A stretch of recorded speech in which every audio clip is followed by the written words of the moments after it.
Kejadian 37:1-36, ILT 3, dan Yakub tinggal di negeri pengembaraan ayahnya, di tanah Kanaan. Inilah silsilah Yakub. Yusuf yang berumur 17 tahun ada bersama saudara-saudaranya yang menggembala di antara kawanan domba, dan anak muda itu ada bersama anak-anak Bilha dan anak-anak Zilpa, kedua istri ayahnya. Dan Yusuf menyampaikan kepada ayah mereka kabar tentang kejahatan mereka. Tetapi Israel mencintai Yusuf lebih daripada semua anaknya, karena baginya dia adalah anak pada masa tuanya. Dan dia telah membuatkan baginya jubah panjang. Dan saudara-saudaranya melihat bahwa ayah mereka mencintai dia lebih daripada semua saudaranya, maka bencilah mereka kepadanya. Dan mereka tidak mau menyapanya dengan ramah. Dan Yusuf bermimpi sebuah mimpi, dan dia menceritakannya kepada saudara-saudaranya, dan mereka semakin bertambah benci kepadanya. Dan dia berkata kepada mereka, "Aku mohon, dengarkanlah mimpi yang telah kumimpikan ini." Maka, tampaklah kita sedang mengikat berkas-berkas gandum di tengah-tengah ladang. Dan tampaklah berkasku bangkit dan juga berdiri tegak, tetapi tampaklah berkas-berkas kalian mengelilingi dan bersujud pada berkasku. Maka saudara-saudaranya berkata kepadanya, "Apakah engkau sungguh-sungguh menjadi raja atas kami? Apakah engkau benar-benar memerintah atas kami?" Dan mereka semakin bertambah benci kepadanya karena mimpinya dan karena kata-katanya. Dan dia masih bermimpi sebuah mimpi lainnya, lalu menceritakannya kepada saudara-saudaranya, dan dia berkata, "Dengarlah, aku bermimpi sebuah mimpi lagi. Maka tampaklah matahari dan bulan dan 11 bintang-bintang bersujud kepadaku." Dan dia menceritakan kepada ayahnya dan kepada saudara-saudaranya, maka ayahnya menegurnya dan berkata kepadanya, "Mimpi apakah ini yang telah kau impikan? Apakah kami sungguh-sungguh akan datang, aku dan ibumu dan saudara-saudaramu, untuk bersujud kepadamu sampai ke tanah?" Maka cemburulah saudara-saudaranya kepadanya, tetapi ayahnya menyimpan perkataan itu. Dan pergilah saudara-saudaranya menggembalakan kawanan domba ayahnya dekat Sihem. Dan berkatalah Israel kepada Yusuf, "Bukankah saudara-saudaramu sedang menggembala dekat Sihem? Pergilah dan biarlah aku mengutus engkau kepada mereka." Dan dia berkata kepadanya, "Inilah aku." Dan dia berkata kepadanya, "Aku minta, pergilah engkau. Lihatlah keselamatan saudara-saudaramu dan keselamatan kawanan domba, dan bawalah kembali kabar kepadaku." Maka dia mengutusnya dari lembah Hebron, dan sampailah dia di Sihem. Dan seorang pria menjumpai dia, maka tampaklah dia sedang kebingungan di padang. Dan bertanyalah orang itu kepadanya dengan berkata, "Kamu sedang mencari apa?" Dan dia berkata, "Aku sedang mencari saudara-saudaraku. Aku mohon, beritahukanlah kepadaku di manakah mereka yang sedang menggembala itu?" Dan berkatalah orang itu, "Mereka telah beranjak dari sini karena aku telah mendengar ada yang berkata, 'Marilah kita pergi ke Dotan.'"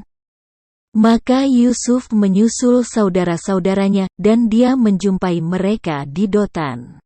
Dan mereka melihatnya dari jauh, bahkan sebelum ia mendekat kepada mereka, maka mereka bersekongkol terhadapnya untuk membunuh dia. Dan mereka berkata seorang kepada yang lain, "Lihat, si tukang mimpi itu datang. Maka sekarang, mari dan kita bunuh dia. Lalu kita lemparkan dia ke dalam salah satu sumur, dan kita katakan bahwa seekor binatang buas telah menerkamnya." Dan kita akan melihat apa yang akan terjadi dengan mimpinya." Ketika Ruben mendengarnya, maka dia ingin melepaskannya dari tangan mereka, lalu ia berkata, "Jangan kita membunuhnya." Lalu dalam upaya melepaskan dia dari tangan mereka, untuk membawanya kembali kepada ayahnya, Ruben berkata kepada mereka, "Janganlah kamu menumpahkan darah. Masukkanlah dia ke dalam sumur yang ada di padang gurun ini, tetapi jangan kita menjatuhkan tangan atasnya." Dan terjadilah, ketika Yusuf sampai kepada saudara-saudaranya, maka mereka melucuti jubah Yusuf, jubah panjang yang dikenakannya. Lalu mereka menyeretnya dan melemparkannya ke dalam sumur. Adapun sumur itu kosong, tidak ada air di dalamnya. Kemudian, duduklah mereka untuk makan roti. Ketika mereka melayangkan pandangannya dan melihat, maka tampaklah suatu kafilah orang Ismaek yang datang dari Gilead. Dan unta-unta mereka yang mengangkut rempah-rempah dan balsam dan mur, sedang berjalan untuk mengangkutnya ke Mesir. Lalu berkatalah Yehuda kepada saudara-saudaranya, "Apakah untungnya kalau kita membunuh adik kita dan menyembunyikan darahnya? Marilah, sebaiknya kita menjual ia kepada orang Ismaek, dan biarlah tangan kita tidak jatuh padanya. Karena dia adalah saudara kita, darah daging kita." Dan saudara-saudaranya pun mendengarkan. Ketika saudagar-saudagar Midian itu lewat, maka mereka menarik dan mengangkat Yusuf dari sumur itu. Dan mereka menjual Yusuf kepada orang-orang Ismaek itu dengan harga 20 sikal perak. Dan mereka membawa Yusuf ke Mesir. Maka Ruben kembali ke sumur itu. Dan ternyata Yusuf sudah tidak ada di dalam sumur itu, lalu ia mengoyakkan bajunya.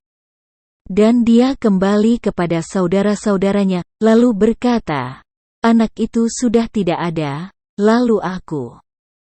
Kemanakah aku harus pergi?" Kemudian mereka mengambil jubah panjang Yusuf dan menyembelih seekor anak kambing, lalu mencelupkan jubah itu ke dalam darahnya.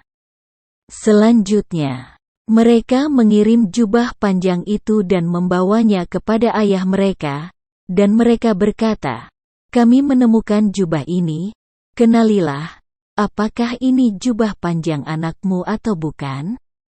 Dan dia mengenalinya, lalu berkata, "Jubah anakku. Seekor binatang buas telah memakannya." Pastilah Yusuf telah tercabik-cabik. Kemudian Yakub mengoyakkan pakaiannya dan mengenakan kain kabung pada pinggangnya dan berkabunglah dia berhari-hari karena anaknya itu. Dan semua anak laki-lakinya dan anak perempuannya berupaya untuk menghiburnya, tetapi dia menolak untuk mendapatkan penghiburan, dan dia berkata, "Sebab aku yang berduka akan turun ke alam maut demi anakku." Demikianlah ayahnya menangisi dia. Akan tetapi dia telah dijual oleh orang Midian ke Mesir, kepada Potifar, seorang pegawai Fir'aun, kepala para algojo.